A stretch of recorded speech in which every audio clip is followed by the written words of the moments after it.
Come on in, welcome to Idled Out, where we talk all things Survivor. My name is Luke, and today we're talking about 10 increasingly blatant and bizarre examples of product placement in Survivor. From Reebok to Bud Light to Botox, Survivor integrated product placement into the show on Season 1 and never looked back. And look, I can't blame them on this one. I mean, it's not like we principled YouTubers would ever resort to in-video sponsorships or anything, but product placement in reality television is a necessary evil, especially for Survivor.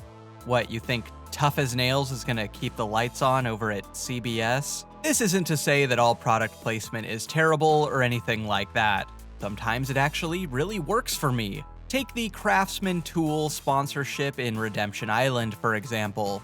It's a brand that kinda makes sense for Survivor, and it's integrated in a creative way. But whether it's the product itself, or the over-the-top reactions and quotes from players, or the painfully forced way it's integrated into the show, sometimes product placement on Survivor is genuinely unhinged. So hop in your Pontiac Aztek, head on over to the Herbal Essence Spa and get out your Sprint Palm Pre, and let's count down Survivor's most blatant and bizarre product placement moments ever. At number 10 is Mountain Dew and Doritos, a tribal reward in episode 6 of Survivor Australia. Yeah, what I'm craving after 2 weeks of starvation is some epic gamer fuel. The first few post-Borneo seasons were the halcyon days of Survivor sponsorships, an era when the biggest brands in the world wanted a piece of the Survivor pie at any cost. Australia really was Survivor on the absolute top of the world in terms of sponsorships. Apple, Visa, Pontiac Aztek, all the greats are here. And we can't forget PepsiCo, who paid for a double whammy sponsorship of two of their most popular products this season: Doritos and Mountain Dew. Doritos. I want a bag of Doritos more than anything in the world. This is probably the biggest sponsorship Survivor ever had. And yet, in a weird bait and switch, Doritos and Mountain Dew aren't even the reward that the tribe thought they were getting. Treemail just says they're getting a picnic.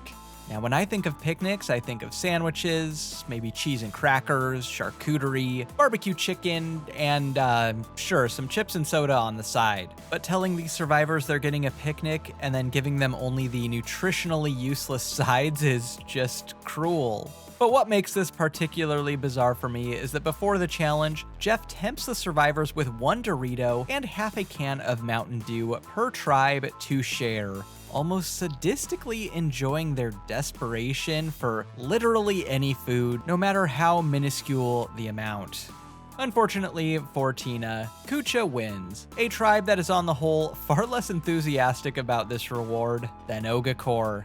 Indeed, the Doritos and Mountain Dew were so disappointing that Mike Scoopin threw himself into a fire to get away from them. Careful guys, don't take him to the children's ward at the hospital. Number 9 is a 2-ply of Charmin, the Charmin Tea House in episode 6 of Survivor China, and the Charmin Café in episode 5 of Survivor Tocantins. Yep, toilet paper branded restaurants.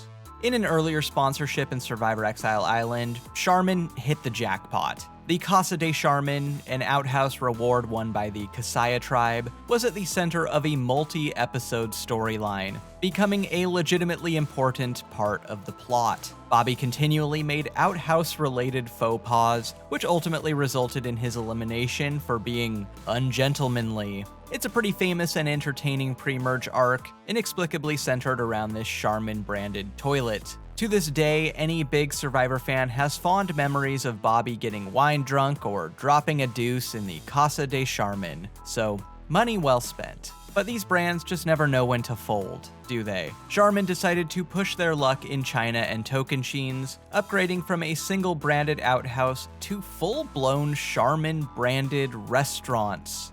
As host, usually Jeff is an enthusiastic supporter of the sponsors, but even he seems like he can barely believe the words that he's contractually obligated to say here when promoting the Charmin Tea House. Plenty of Charmin, ultra strong. Oh good, Jean Robert's gonna need that. The Charmin Tea House is otherwise a pretty unremarkable spa and culturally appropriate snacks reward, but the decorative stacks of Charmin all over just kill me. Things get even stranger in Tocantins at the Charmin Café. Jalapao wins this reward, where they get coffee and pastries, with an outhouse like 5 feet away. I don't really feel like this needs to be said, but apparently it does. The idea of eating food while constantly being reminded on all sides of your impending bowel movement is not an appealing thought. In a cruel twist of fate, unfortunately, the one member of Jalapao who might have truly appreciated the Charmin Café, Mr. Gastrointestinal Distress himself, was off at Exile Island. Unsurprisingly, Charmin never returned as a sponsor for Survivor after this moment, and the Casa de Charmin, Charmin Tea House, and Charmin Café all permanently closed up shop, presumably shut down by the health department. At number 8 is Applebees, a reward in episode 5 of Survivor Island of the Idols. Chain restaurants are a frequent sponsor of latter-day Survivor, but this particular Applebee's sponsorship in season 39 is probably my personal favorite. In previous all-newbie seasons, you'd have 1 or 2 players who knew how the product placement game was played.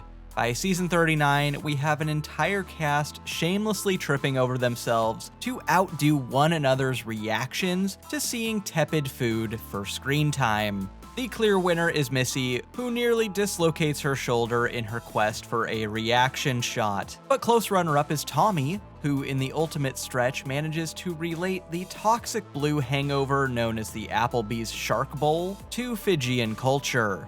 Clear ocean blue with a gummy shark on top. We're in the Fiji Islands, and that's just the island drink you want. Don't get me wrong, I'm not trying to say the reward winners didn't enjoy their meal. They're still starving, after all. I mean, Aaron's chowing down on some tacos, Elaine's digging into the nachos, Dan can't keep his hands off the shrimp fajitas. But all this for Applebee's? However, there's at least one woman whose reaction I know is authentic. Karishma? I love Applebee's. Applebee's is by far my favorite sit-down restaurant. Okay, stop. Your favorite sit-down restaurant? Where does this woman live? Hold on, I'm gonna go to the wiki real quick. Houston, a literal top 10 food city in the United States, and Applebee's is her favorite sit-down restaurant, which also seems to imply there's a fast food restaurant she likes even more. There's just so much to unpack here. From Karishma to Tommy to Missy, the reaction to Applebee's here is easily the strongest anyone's ever felt about this mid-tier chain restaurant in human history. At number 7 is Outback Steakhouse, a semi-regular sponsor of the show during much of its life, but particularly its appearance as a reward in episode 9 of Survivor Heroes vs. Villains. To win the Outback Steakhouse meal, the players must compete in an endurance challenge, standing on increasingly smaller footholds, scoring points by outlasting opponents from the other tribe, and it's one of the rare challenges Sandra actually competes in. And as soon as the challenge starts, Sandra makes sure that Outback gets their money's worth. I love Outback Steakhouse. Before my husband left to Afghanistan, that whole week, twice we went there. Really? That's his spot. Incredibly, not only does Sandra compete in this reward challenge, but she actually scores a point for her tribe. Proof that Sandra isn't the legendarily bad challenge competitor we all thought. She just needs the proper motivation. The villain's tribe win reward, and again Sandra continues to lay it on thick. The amount of emotional weight imbued into this chain restaurant is so ridiculous, you could not write something that marketing execs would salivate at more than "my deployed spouse and I bonded over X product or service," if you tried. Don't take my word for it. Outback was so pleased with this particular appearance on this particular show that they uploaded this whole segment on their official YouTube channel, where it still lives today. While I'm here, I've also got to shout out another Outback appearance when it showed up as the merge feast in Survivor Heroes vs. Healers vs. Hustlers. You know, the time when a lava cake nearly took Jessica's virginity. This Aussie waiter, he brings me a thunder from down under, and I'm like, I love your thunder from down under, and that's That's not something that typically comes out of my mouth. Being a virgin, I try to stay pretty moral and holy. Oh, Outback, you're not going to upload that one to YouTube? At number 6 is the Marshall's Lounge in Survivor Game Changers, which appeared in an Episode 7 Reward Challenge. Now, Marshall's is not a brand I typically associate with comfort. It's a discount department store that can be found in malls and shopping centers across America, similar to TJ Maxx or Ross. They're certainly a weird sponsor for Survivor, considering that Survivor has little to do with the clothes or home goods that litter the floors of Marshalls across America. But, you could make a Marshalls sponsorship work. Maybe like a reward challenge for swimsuits. That was just off the cuff. But instead of something that made any sense at all, the Marshalls sponsorship is the Marshalls Lounge, the laziest instance of product placement ever on this show. Again, Marshalls is a department store. Spas are spas. They have nothing in common with one another. They just plastered the Marshalls logo on a sign, hung it up, and called it a day. Because this is a returnee season and everyone knows what to give to the camera to get screen time, the survivors talk ad nauseum about how thankful they are for Marshalls. Ozzy and Andrea in particular, milking the Marshalls name drops hard. We walked into the Marshalls spa, and the first thing I noticed is the smell. That is the first thing I notice when I walk into Marshalls, too. I've got to wonder if, Herbal Essence dropped out as a sponsor last minute or something, considering how hastily thrown together this all is. Outside of the wooden sign above the lounge area, there's no visible branding. This couldn't be less Marshalls if it tried. I mean, no one got bed bugs from sitting on the furniture, and the bathrobes didn't disintegrate off their bodies after 10 minutes of use. And you're trying to tell me this stuff is from Marshalls?